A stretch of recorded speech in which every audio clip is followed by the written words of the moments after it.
Welcome to the Feed Central Hay Matters podcast, your go-to source for all things hay-related in Australia. I'm your host, John Paul Driver. In today's episode, we're joined by Tim Ford, Director for Feed Central. Welcome to the podcast. Thanks, JP. Great to be here. Let's talk about the gorilla in the room, drought in Victoria and South Australia. Yeah, it's interesting. It's definitely real. There's been some rain in recent times, which is wonderful to see in the last couple of weeks in some areas. I think there's still plenty of people that have missed out. The reality is it's just so cold at this time of year that the grass growth is really very slow in that area. So there's a lot of catching up to do. They're calling it a green drought. There is a layer of green across the landscape, but fundamentally feed is incredibly short through those really intensive grazing and dairy regions of southern Victoria and across through well and truly through South Australia. This might be where there's just barely enough water, but it's so cold the plants aren't using the water. This is what comes to my mind is... Yeah, that's exactly right. I mean, it is... there's significant rainfall deficiencies through those regions, and the little bit of rain that has fallen through there was some summer rain which produced some growth, but then a really dry autumn, a very late and slow start to winter, and there's no time for grass to grow before it's gotten cold. So, that's created a really significant feed gap for those people and created a really strong demand for hay. Yeah, it sort of turned the industry upside down to a small degree as well. Now you say upside down. You're the one that taught me that, generally speaking, hay moves south to north in Australia. How's that going to change? Yeah, look, generally, over the last 10 years or so, we've seen those intensive dairy areas produce probably a lot of their own silage. They've been able to cover a larger volume of their feed through self-production, through production on their own properties, and subsequently the hay that's been produced in the really traditional hay regions of northern Victoria, southern New South Wales, has been moving north into New South Wales and into Queensland. But this year, a lot of that hay has been moving south in fairly significant volumes, and subsequently a lot of people's connections have been broken, or that there hasn't necessarily been the connections between the producers and the consumer of hay, and so there's been a lot of I suppose there's been reports of just disconnection and people not knowing how to buy hay, where to source it from. I don't think that there's necessarily a great shortage of hay, or there hasn't been up until now, but it's been a lack of connections and a lack of knowing where to go to secure the supply, because, as I said, a lot of those people wouldn't have bought hay in volumes in recent times, and a lot of the suppliers haven't sold into those regions for some time. Subsequently, the connections have been lost and over the years, and with succession planning and so forth, businesses change hands, et cetera, et cetera. So there's just been a real disconnection between buyer and seller in that part of the world over the last couple of winter months, I suppose. Now, this wouldn't be the first time that you've seen this. In fact, Feed Central has a pretty long history of helping producers facilitate those relationships, those connection points. Yeah, look, we've been doing this since 2002. So we started in that millennial drought, which was all about helping people secure the product that they needed through the millennial drought. In more recently, 17, 18, 19, 20 drought was very significant as well. And subsequently, we've got a lot of experience in moving product around the country during these challenging times. The real key thing that, our team really just gets a kick out of helping people secure the product that they need. Not necessarily just buy the product just because it's available, but I think our team gets a real kick out of buying the product that really helping supply the product that really suits the customer's need. That's what we get a real kick out of at Feed Central, and that's what I know the team gets a real kick out of. Now, if somebody's new to Feed Central and the system. How does it work? To keep it simple, there's sort of a 6-step process that we go through to get the product up online and sold. So fundamentally, we've got a sales team that are working with buyers and sellers every day of the week. And then we have a web platform where a lot of buyers and sellers will go on. The sellers will go on to manage their listings, update their listings. Buyers will go on to search, very extensive search function that allows them to search for exactly the hay that they're looking for. The platform allows them to get a delivered price, including freight and the price of hay. So it's a very smart system that we've been building for a long time. But fundamentally, step one is the listing comes into our office, either online or over the telephone, and then we have a team of inspectors that go out and inspect every line of hay that we list and sell. So our team of inspectors go out; they're fully trained and certified to be able to inspect hay in our system, and then that allows us to develop a visual grade. So we have a AA, B, and C grading system that allows the buyer to see very quickly what the visual quality of that hay is, and that's to a fairly extensive system that we won't get into the detail of how that works today. And then the sample comes back to our office, and we get a feed test done. So we've got a feed testing lab in the office here. So the sample comes back to the office. We get the feed test done. We put all of that information online. So we have photos, videos of the hay, photos of the hay, all the visual description of the hay, extensive visual description of the hay, the visual grade that gives a summary form of the visual quality, and then the feed testing attributes of the hay. All of that information's online, and our sales team and our clients will log on and use that information to help find the hay that suits the buyer. So that information's all available 24/7. Once the deal gets done, and then the team here will organise the freight and facilitate the payment. So, we do like to ensure that all the money works absolutely perfectly. Every grower gets paid within payment terms and so forth. So there's sort of a 6-step system that allows us to be able to get that product delivered to what the buyers want.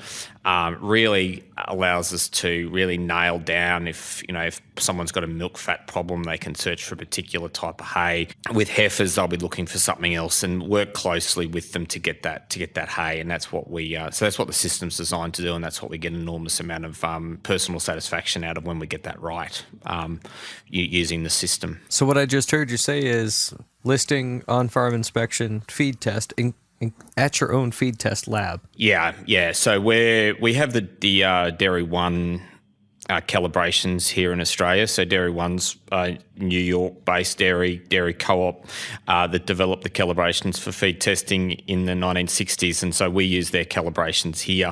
Means that we can get a really high-quality feed test to international standard basically overnight once the sample arrives here. So everything's feed tested. Allows buyers to go on and search by protein requirements, search by energy requirements online. We don't list or sell anything without that feed test and without that on-farm inspection. It's really important to us that we get it right and that we don't have quality complaints. Everyone knows what they're getting. We've had that system going for a long time now, and over the years it just helps us get the right product to the right buyer, and that's incredibly important to us. That feeds into the web listings and sales, and then your other area of expertise here is the freight and logistics, making the logistics happen. Yeah, the logistics is a huge component of it. I think last year, we got some numbers recently. I think last year our trucks, essentially we did enough kilometres and the trucks went to the moon and back, and then back to the moon. So in the number of kilometres we did in carting hay around the country. These days it's, some buyers have their own trucks and some sellers have their own trucks. So, the world has certainly changed over the last 5-10 years with the number of buyers and sellers having their own truck. Once upon a time, it was everything was delivered by subcontractors.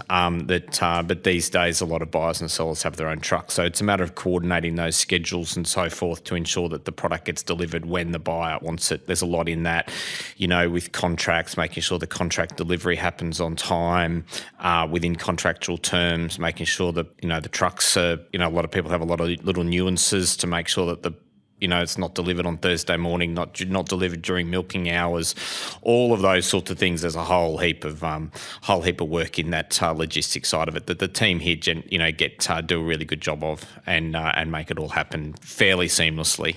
The folks at Feed Central, you know about the dry conditions in Victoria and South Australia, and you have the capacity to help folks with all the things you just mentioned. Yeah, look, the business that we run certainly has a role in helping people managing drought, flood, fire. It's all about us rising to the challenge to those times, during those times. We're endeavouring to do that again and work with our clients to be able to do that again through those really trying times through southern Victoria in particular. Also, the areas of New South Wales, Wollongong, and so forth are doing, incredibly wet by the same token, and it is our job to be able to help those clients as well be able to get feed into those places during those really wet times. So, yeah, look, there is no doubt that the business does need to ride to those challenges: drought, frost, fire, flood. The business rises to those challenges, and we do our very best during those times.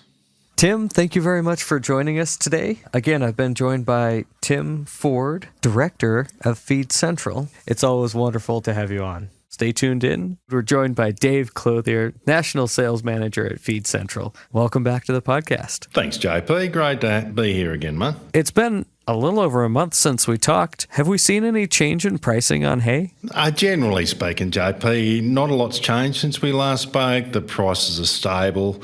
The only one, if there's anything moving, Loosen's probably coming down a fraction just to try and get the market moving as we get into these colder winter months.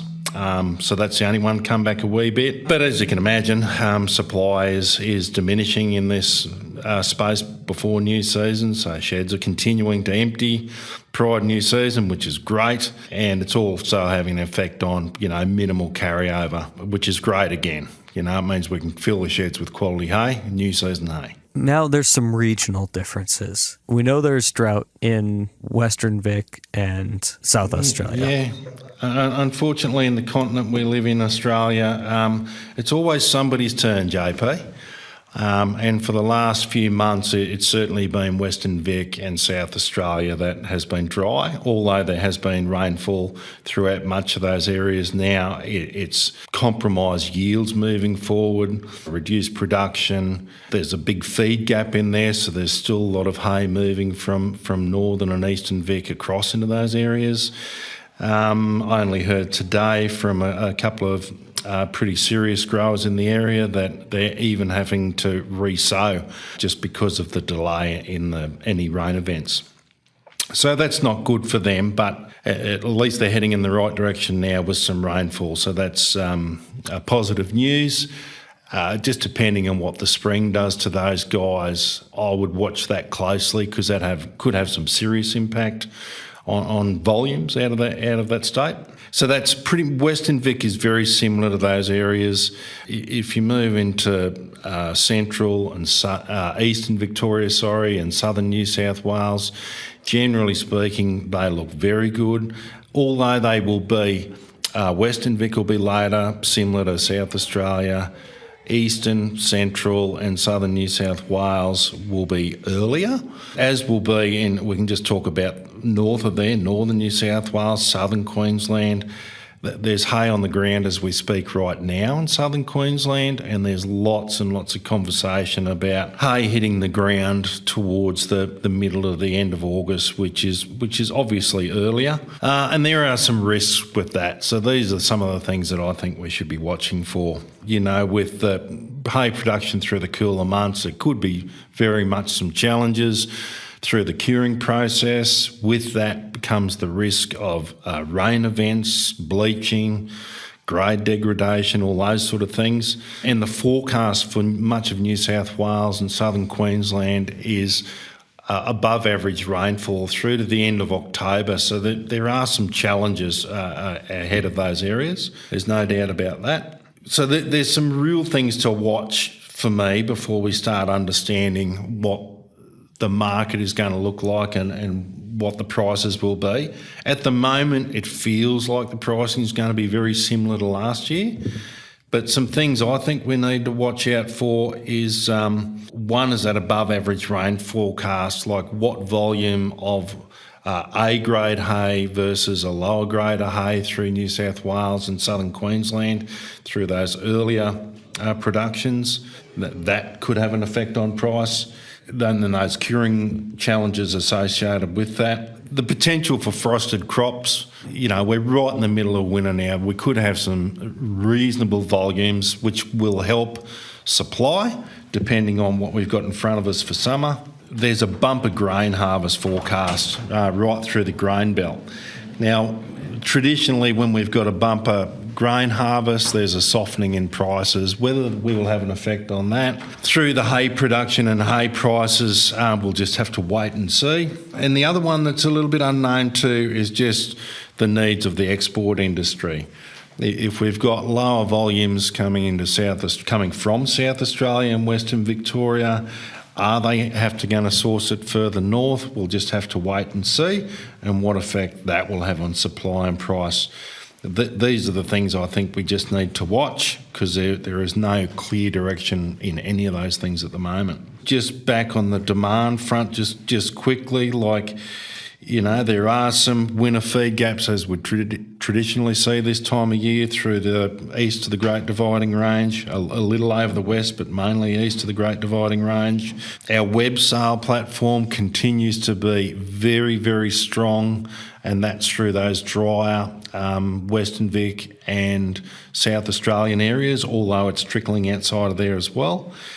And with the feedlot industry, which is a large part of our business, there's some uptake just to fill that gap until new season happening across some areas, but a lot of them still have enough volume to keep them going through that space. All right. Is there anything we missed? The only other thing we could say is, Feed Central, we've got a team of 8 people down here at Coffs Harbour, which is on the north coast of New South Wales, for the Australian Fodder Industry Association Conference, which you joined us last year, JP.